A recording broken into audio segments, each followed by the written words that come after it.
Time is precious, and so are our pets. So time with our pets is extra precious. That's why we started Dutch. Dutch provides 24/7 access to licensed vets with unlimited virtual visits and follow-ups for up to 5 pets. You can message a vet at any time and schedule a video visit the same day. Our vets can even prescribe medication for many ailments, and shipping is always free. With Dutch, you'll get more time with your pets and year-round peace of mind when it comes to their vet care. Go to Dutch.com to get vet care that is always there for just $92 a year. Welcome back to the Barbell Medicine Podcast. I'm Dr. Jordan Feigenbaum. Today, we're going to give you a look inside our Direct Line series. And this is a monthly subscriber-only AMA where Dr. Austin Baraki and I answer the most uncomfortable, complex, and sometimes strange questions that we get from our community. We're going to cover a lot of ground today, from a medical mystery involving a fit Marine and a life-threatening run, to the ethics of prescribing Ozempic to people who might be drinking too much alcohol, and why your favorite gym debate about the trap bar versus the regular barbell deadlift is mostly a waste of breath. If you enjoy this deep dive and you want to join the queue for our next AMA, head over to the link in the description to subscribe to our Plus feed. All right, let's dig in.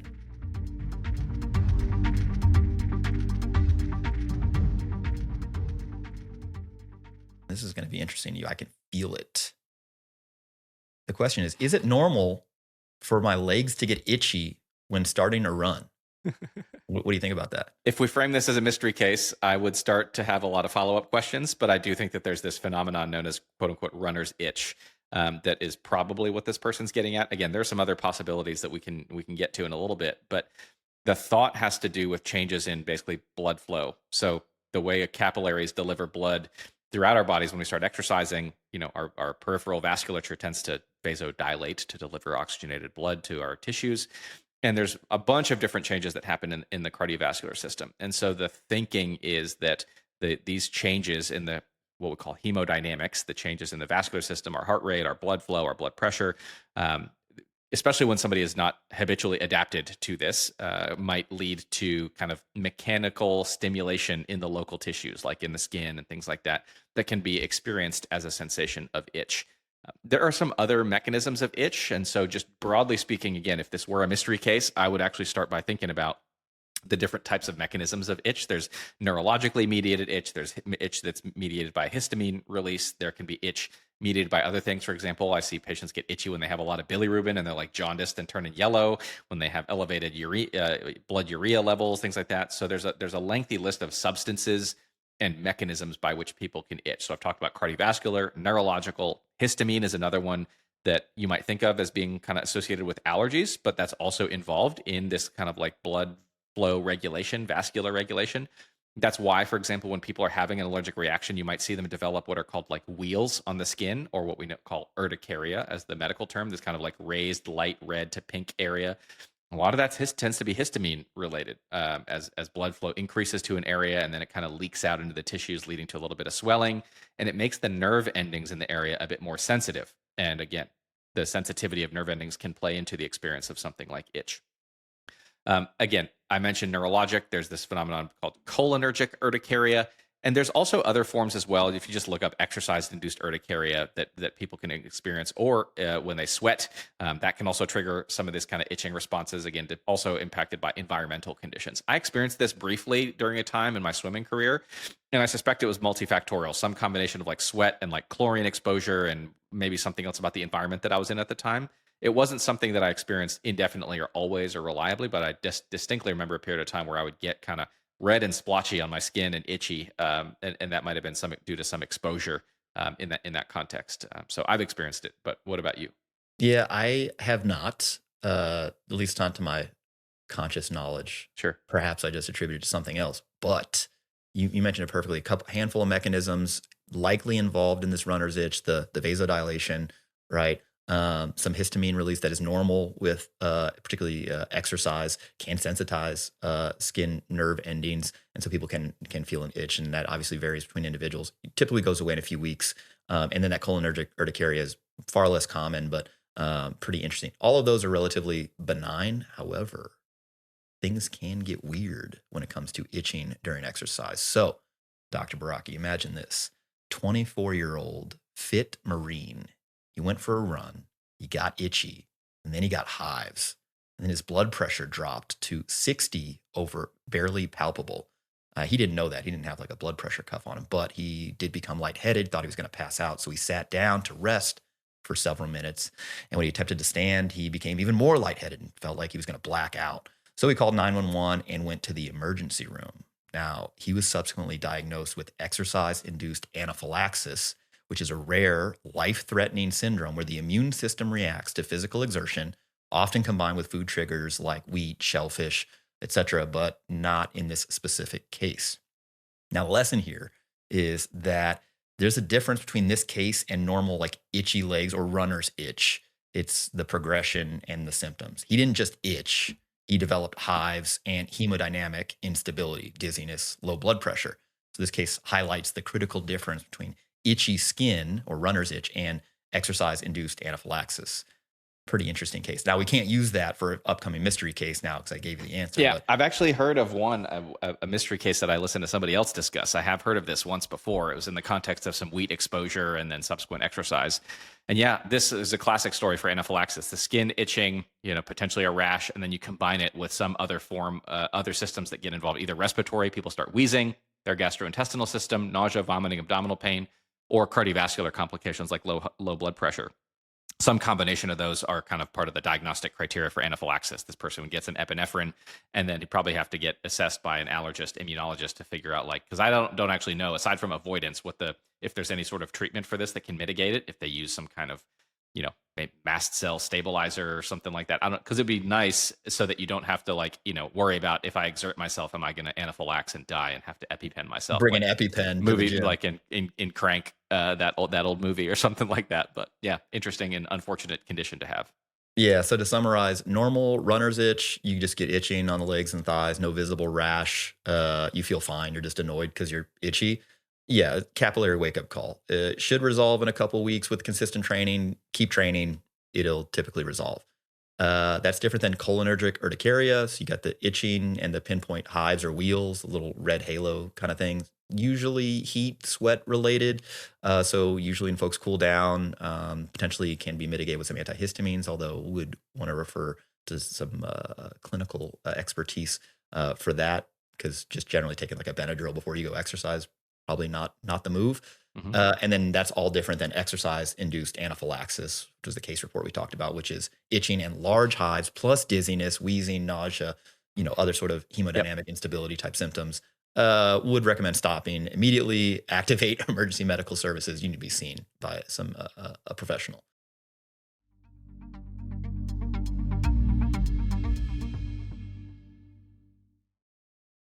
Alcohol use and GLP-1 receptor agonists. So the question is, how do you view heavy alcohol use alongside GLP-1 medications? Is this cognitive dissonance, whereas someone could be on this medication for treating obesity, for example, while still continuing to drink alcohol? To me, treating the obesity with GLP-1 receptor agonists immediately can improve things like metabolic health, liver function, cardiovascular risk profile. And a patient with treated obesity and excessive alcohol intake is objectively better than a patient with excessive alcohol intake plus untreated obesity. So I think, these things don't have to be like linked together. There's like a little false dichotomy there.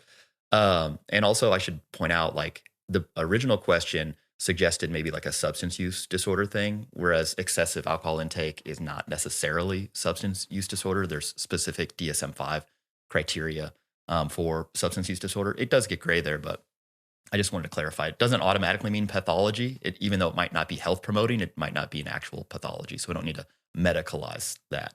But overall, I kind of think the aggregate health risk is lower, even if the alcohol variable remains constant. Although the evidence suggests, and I suspect you'll get into it, it often improves. GLP-1 receptor agonist often seems to improve excessive alcohol intake and maybe even some indication for substance use disorder. But to tie it all together, we don't tell a speeding driver to take off their seatbelt because they don't deserve safety until they stop speeding. We use the seatbelt to keep them alive while we address the speed or the other driving habits. The last part of this, before I get into Dr. Baraki's take, it's just like this perfect patient idea, like the patient has to be perfect in order for us to treat them. So like we don't withhold statins from people who eat fast food. We don't withhold metabolic treatment for those who drink in this particular case. This reminds me of the Diary of a CEO kind of review podcast we just did with Dr. Lauren Colenso-Semple, where they're like, we're going to take people off GLP-1s if they're not exercising. And it's like, well, look, we want people to exercise. We know that exercise, even if you're not on these medications, very health promoting, even independent of any change to your weight. But if somebody doesn't, the idea that they're going to be less healthy without these medications and they're not exercising still, that's unlikely. So Austin, you want to talk about some of these like additional effects, like health benefits that people get from GLP-1s, and also just how you think about this overall? Yeah, I kind of wish, the initial take from the question had me kind of curious as to what exactly the question asker here meant. I wish they would have elaborated a little bit more on their thought process, but I think I can follow your lead here. But yeah, so GLP-1 agonists and the multi-agonists that we have nowadays that are hitting more and more receptors, they aren't drugs that just work via that single hormone, like in the stomach, for example. Like, early on, a lot of people, and some people still hold these thoughts of, oh, it just slows down your stomach, it makes you feel really sick, and that's why you lose weight. That is definitively not the case for these medications at this point. There can be a bit of an early effect with some GI side effects. Those tend to improve with time, and those are not reliably predictive of people's weight and health-related outcomes. So it is not nearly that simple. And additionally, by working what we call centrally or in the brain, we also observe these impacts on appetite, reward pathways that it seems to be extending with early evidence into people's use of alcohol. Now I have a pretty large, I would say, base of experience working with patients on these medicines over the years and have observed this in my own practice with them, as well as with some emerging evidence that alcohol use and other substance use disorders actually tend to improve. People tend to spontaneously consume less, in the same way that they tend to spontaneously consume fewer calories and lose weight, which is, the main mechanism of benefit for weight loss and a lot of the cardiometabolic, downstream consequences. Similarly, they tend to spontaneously end up seeking out and consuming less alcohol. But getting back to this original question, if the idea is I have a patient who tends to drink alcohol maybe above recommended limits, and they're on this medicine and they continue to do so, this question of, is it cognitive dissonance? Like, should we take the medicine away from them, quote unquote, or decline to prescribe it because they are drinking? And this is a deeply, I would say, problematic, very paternalistic approach to clinical medicine. And I think there's some degree of like baked in moralization just around the alcohol itself, but also the medicines. And so I've talked about this a bunch before, where a lot of these sorts of interventions that we have available in practice, I wish that we could propose them in a completely like decontextualized, almost like a Mad Lib type way, where it's like, here is the intervention that you have available just in terms of outcomes. It offers this % benefit on weight. It delivers this % benefit on risk of mortality. It provides this degree of benefit on liver fat accumulation and cirrhosis. And here are the potential risks or the downsides in contrast. This like minuscule risk of this, tiny risk of this, tiny risk of this. How do you feel about this intervention without knowing what it is or anything else about it? And most people would look at these data and be like, oh yeah, that seems like a no-brainer to do something like that. And then you can open door number one and reveal to them what that intervention is. And if it turns out to be a GLP-1 agonist, everybody starts losing their minds because they're like, it's cheating, it's this or that, the other thing. If the potential benefits outweigh the potential risks, then I think that is a valid basis on which to use these tools. We view them as amoral tools that we have available to us. And then even if there are some potential risks, if the patient goes through a full conversation and you get them as informed as they can be, and they say, look, I accept that risk in order to gain those potential benefits, then I'm still willing to pursue it. And so this comes up because I do now a decent amount of like menopausal hormone therapy, for example. And so this came up recently where had a woman who was dealing with pretty significant perimenopausal / postmenopausal symptoms. And she, for her own personal reasons, was declining to get mammographic screening for breast cancer. And yet she was stating a clear preference to have her menopausal symptoms treated. Now, I think in the past, and even in the present, many people would say, oh, you're unwilling to get screened for breast cancer. I'm never, ever going to give you any kind of hormone therapy to address your symptoms. But if you walk through this with them and you try to understand where they're coming from, what risks they're willing to accept, maybe their reasoning for declining, that kind of thing, it might be the case that, hey, I'm willing to prescribe it to you because we've had this whole conversation and you understand this potential risk in order to gain this potential benefit, and it's not my job to, withhold this from you. Now, if alternatively the intervention is clearly more harmful than it is potentially beneficial, then things get a little bit more tricky. But that clearly, to date, based on the available evidence, is not the case for GLP-1 receptor agonists. Whether the person drinks too much, whether they, are not eating the preferred dietary pattern that we might recommend, even in some cases if they're not exercising in the exact ways that we might recommend. Now, there is a certain limit where, okay, this person's BMI is like, 20 or something, or it's cracking 19, 18, they're getting cachectic, frail. It's like, yeah, the medicine probably should have been stopped a while ago, or they should have been advised to stop the medicine a while ago. Maybe because now you're starting to reach a point where, okay, we're starting to go up on the other side of that U-shaped mortality curve as your BMI gets too low. And I'm like actually concerned that I'm harming you more than I'm helping you. And so that's why there's a conversation to be had with people. But I really shy away from this like aggressive paternalistic style of care. But rather try to make as many decisions jointly as possible with people and not really moralizing any of this. If the intervention has the potential to benefit, here it is, and then we can work through it together. Yeah, shared decision making is the key phrase here. I think there's another way to look at this question, and perhaps the question asker's original intent was with cognitive dissonance from like maybe the patient standpoint, whereas they're taking this personal responsibility to seek out treatment for presumably obesity, but not doing that for what the question asker views as excessive alcohol intake. And, is that cognitive dissonance at the level of the patient? And it's like, well, not really. You don't have to check all of the boxes for health promotion to make a healthy, choice. It's like a person who starts exercise but doesn't necessarily change their dietary pattern or vice versa. And it's like, look, there are so many ways that we can influence health and performance and fit, all these things. You don't have to do all of them, to do one of them. That's kind of like this perfectionist idea. So I don't know. I agree that from the physician, patient, that sort of thing, you summarize that perfectly. Just, when it comes down to the individual level, behavior change is challenging.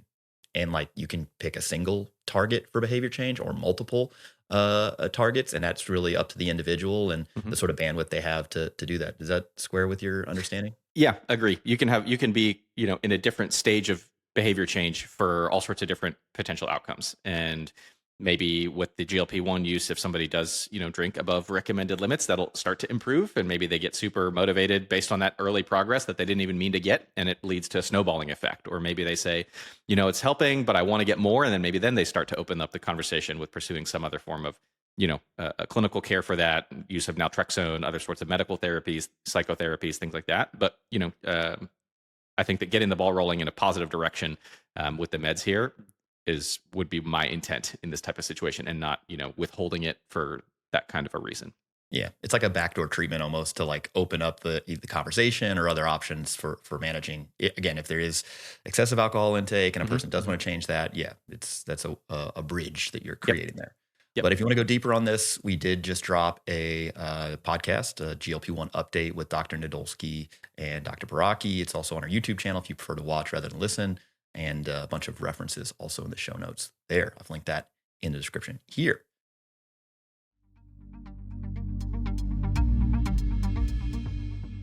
The hardest part of training isn't doing all of the workout. It's the 30-minute argument I have with myself afterward about what I'm going to eat.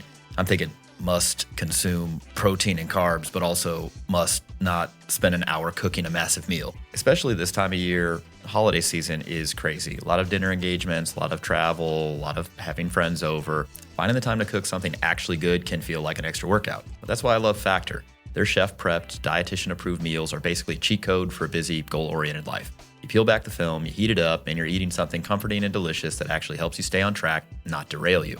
And they keep getting better. First, the variety is ridiculous. I'm talking premium seafood choices like salmon and shrimp at no extra cost. Second, they're dialing in the nutrition goals that you care about. If you're tracking macros, you can hit those GLP-1 friendly goals. Or if you're wanting a new Mediterranean diet option packed with protein and healthy fats, Factor has your back. Look, 97% of customers say that Factor helped them live a healthier life, and that's a stat I can trust. I use this myself, and frankly, I wish I'd started using it sooner. It saves me a lot of time and a lot of money from eating out so much. If you're ready to save time and eat smart, go to factormeals.com/BBM50off and use code BBM50off to get 50% off your first box plus free breakfast for 1 year. That's code BBM50off at factormeals.com for 50% off your first box plus free breakfast for a year. Get delicious, ready-to-eat meals delivered with Factor. This offer is only valid for new Factor customers with code and qualifying auto-renewing subscription. You know, whether we're talking about training, nutrition, or anything else, we take our recommendations very seriously here at Barbell Medicine. If we're talking about something, it's because there's solid evidence, sound reasoning, and personal experience behind it. No hype, just the good stuff. And FIGS is no different. For those of us in the healthcare field, FIGS makes scrubs and medical apparel that are actually designed for the work that we do. I mean, they're comfortable, they're lightweight, and they're durable enough to stand up to those ridiculously long shifts and endless cycles in the washing machine. Plus, they're antimicrobial, which is always a bonus when you're working in a clinical setting. But honestly, the best part is that they fit really well. Seriously, no more boxy, scratchy, uncomfortable scrubs that feel like they belong in 1985. FIGS completely rethought the design with better tailoring and a massive selection of styles and colors to choose from.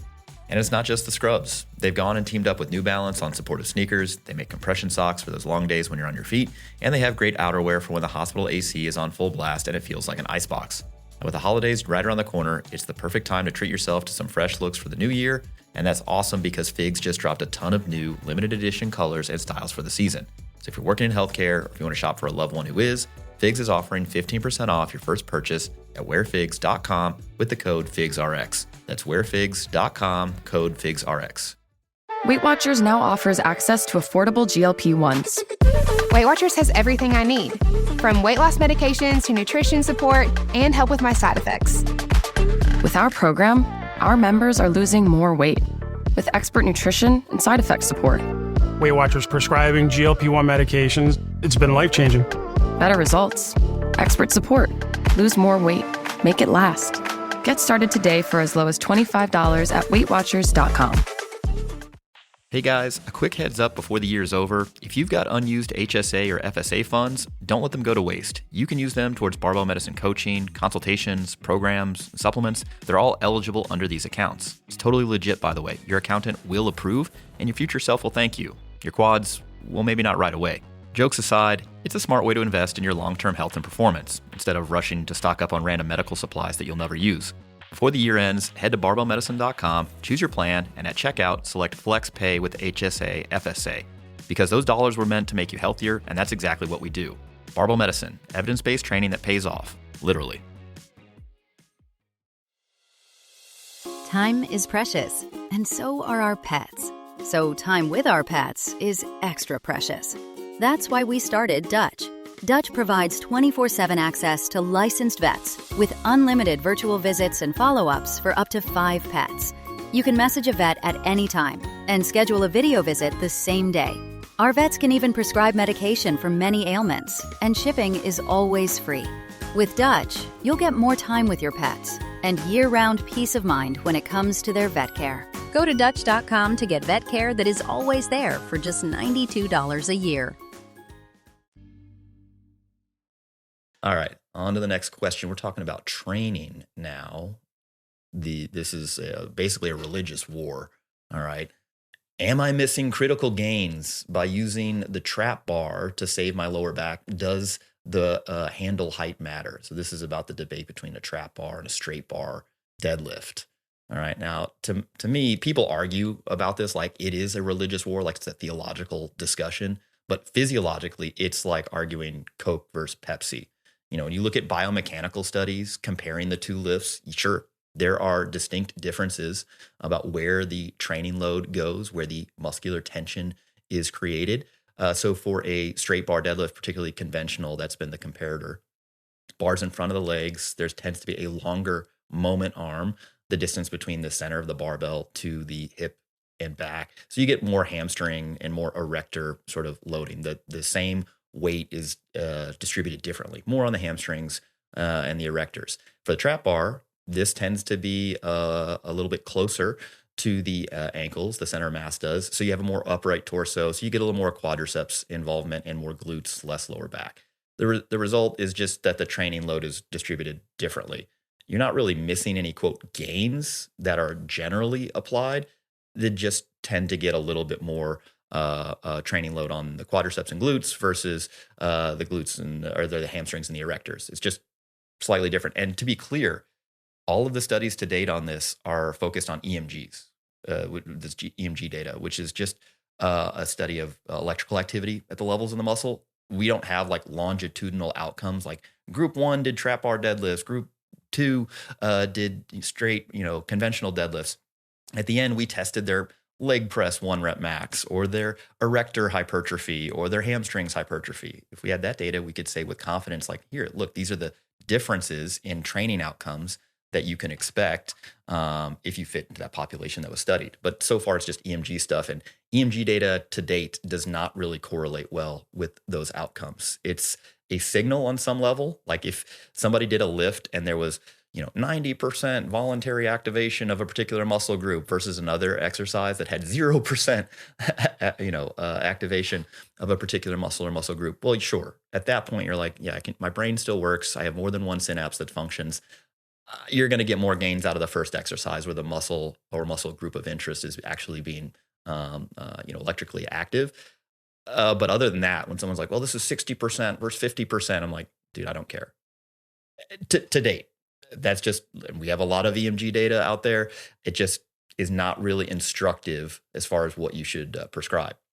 Overall, I would predict similar strength gains in unrelated low skill strength tests, whether that's a leg press, whether it's an isometric leg extension or leg curl, something like that.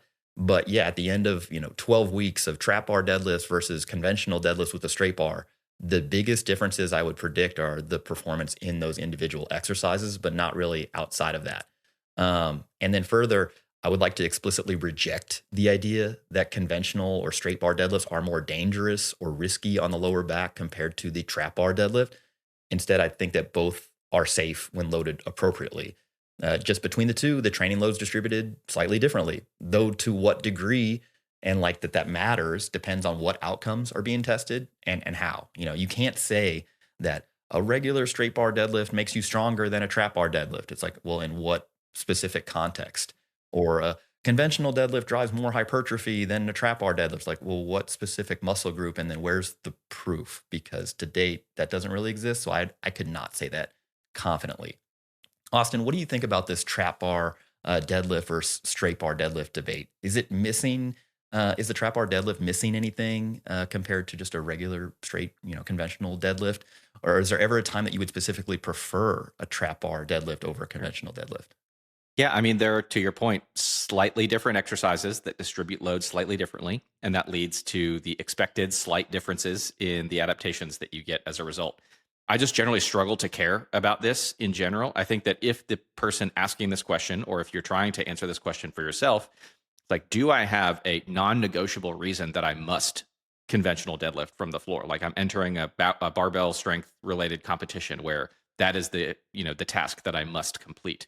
If that is not the case, as we've talked about before, you have every possible exercise in the world at your, that you can use to facilitate your training towards whatever desired outcomes and goals are important to you. And so if somebody's not a competitor in a sport that requires it, then it's like, okay, is this just for health? Then I extra don't care about the difference between the two. Because, if you told me, hey, I'm going to have somebody who starts training at pick your age, and then a decade, 2 decades, 3 decades, however many years later, between trap bar and conventional deadlift, and then I'm going to measure their resting blood pressure or their hemoglobin A1C or their blood lipids. Would I expect to see a difference? Obviously, no, I wouldn't. Might there end up being, over a long enough time frame, some differences in their abilities if you were to do a focused analysis of their like hamstring versus quadriceps hypertrophy?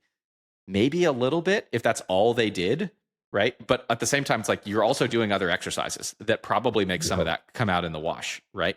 Or their strength on a hamstring focused task versus a quadriceps focus. Again, maybe slightly, but you're not only doing trap bar and conventional and leaving the gym. At least I don't think you are, right? You're probably also doing maybe some squatting. Maybe you enjoy doing some, I don't know, good mornings, or you do, some machine work or something else that probably also serves to close that gap even further. So my answer is no. I don't think you're missing any critical gains by doing one over the other. unless, again, you're a competitor in a sport that requires it. Handle height, similarly, just makes it a different exercise. A trap bar with low handles is slightly different than a trap bar with high handles. Leads to slightly different adaptations. Probably some slight differences in strength performance through that range of motion you're training. Some slight differences in hypertrophy. Again, if that is the only exercise that you're doing and you're not kind of shoring up any gaps in other ways.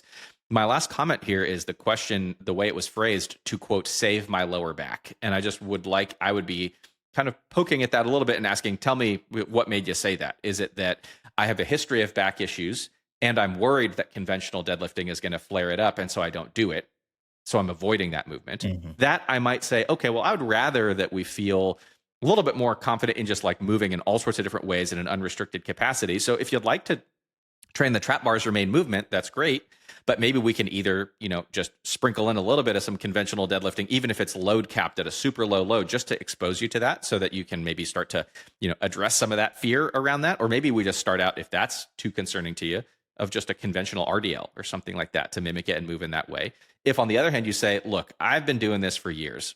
Every time I train conventional deadlifts, it goes great early on as I build up my strength, the weights go up, and then eventually I inevitably end up having a significant setback. And when I train trap bar instead, I never have a setback. It's like, okay, I would be perfectly accepting of that explanation, even though there's probably some things that we might still be able to modify, with your programming as it related to, but for some people, it's just like, I don't actually care that much. It's not worth it to me to go through all this, nitpicking of my program to make me tolerate an exercise that isn't that important to me, that I'm not missing out on a ton of by doing other things, and that I've experienced so many setbacks on over the years. So this is kind of like that last question of like a give and take in this conversation. So that's what I mean is I wouldn't say that a trap bar necessarily saves, quote unquote, your lower back or is safer for your lower back compared to conventional deadlifting, assuming it's, again, reasonably programmed. But different people tolerate different exercises differently, right? And there's some things that are just don't feel good to some people. For even for between you and I know that there's some movements that you like that I don't, and vice versa. And that's okay. As part of a more comprehensive training program, the gaps are all shored up one way or another, even if we go about the tiny details of exercise selection somewhat differently. Yeah. I kind of view this, it's like when it comes to exercise selection, it's like a buffet, like you're at Old Country Buffet, and like you're going to pick different foods than I am. But at the end of the day, we're still like, all right, we want to make sure we get our protein. We want to make sure we get some, carbohydrates. We want to make sure we get a decent fat source and maybe dessert. And it's like, the way we go about it, that's your squat pattern, your hinge pattern, your press pattern, your pull pattern. We're going to get exposed to all of those things, but the specifics are mostly personal preference, especially when it comes to health. And when it comes to performance, it's just specific. So I can envision selecting a trap bar deadlift as the main hinge type pattern if a person prefers it.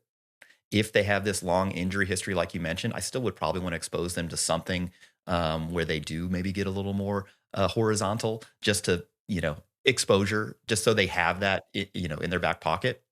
But also, like if someone really wanted to do power training, specific power training, plyometrics, they didn't really want to do power clean or Olympic variations, that really wasn't on the table. I'm like, having done a lot of this with both a trap bar and a straight bar, the trap bar is an easier choice for this, like a speed deadlift or jumping trap bar, deadlift, something like that. But also if someone's super intimidated to deadlifts, period, they're like, dude, even a rack pull for them is like no go. They might feel more comfortable starting that. That could be, again, your Trojan horse to deadlift is the trap bar deadlift. So ultimately all of those are good use cases. But something that really bothers me is that people will say, well, look, folks who choose a trap bar deadlift, they just do it because they're bad at regular deadlifts. And it's like, again, you don't need to moralize exercise selection. You don't need to harangue people to do a particular exercise that you like or ascribe some sort of arbitrary value to. That's not important. All right. Yes, if you are a competitive power lifter, you're entering, like you said, a barbell sport related competition where there's going to be a conventional deadlift. We want you to be prepared for that. And at that point, you do have to do it. But otherwise, you don't. You can live a full and complete life, without doing a conventional deadlift from the floor. I mean, some former strongman competitors might say, the full life, you can't. What is the point of living if you cannot deadlift? I think that was Magnuson. Although many of them don't, in fact, live full and complete lives because they die early, depending on how they got there. Yeah, exactly. So I just think, like, good, we don't need to moralize exercise selection. You don't have to do a conventional deadlift unless you are this very niche population that's probably makes up a large proportion of people listening to this, in fact. But a trap bar deadlift is fine. That's my take. I think that the outcomes specific to each exercise are relatively unimportant for health-related applications, more important for performance-related applications, and that's kind of our view on exercise selection. Yeah, agree.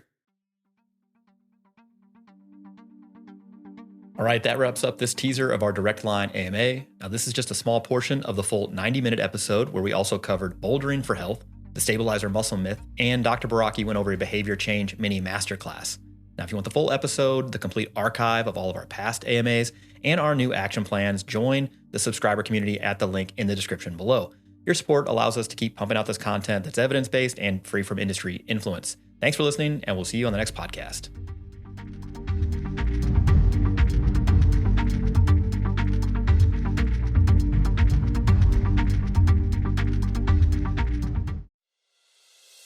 Time is precious, and so are our pets. So time with our pets is extra precious. That's why we started Dutch. Dutch provides 24/7 access to licensed vets with unlimited virtual visits and follow-ups for up to 5 pets. You can message a vet at any time and schedule a video visit the same day. Our vets can even prescribe medication for many ailments, and shipping is always free. With Dutch, you'll get more time with your pets and year-round peace of mind when it comes to their vet care. Go to Dutch.com to get vet care that is always there for just $92 a year.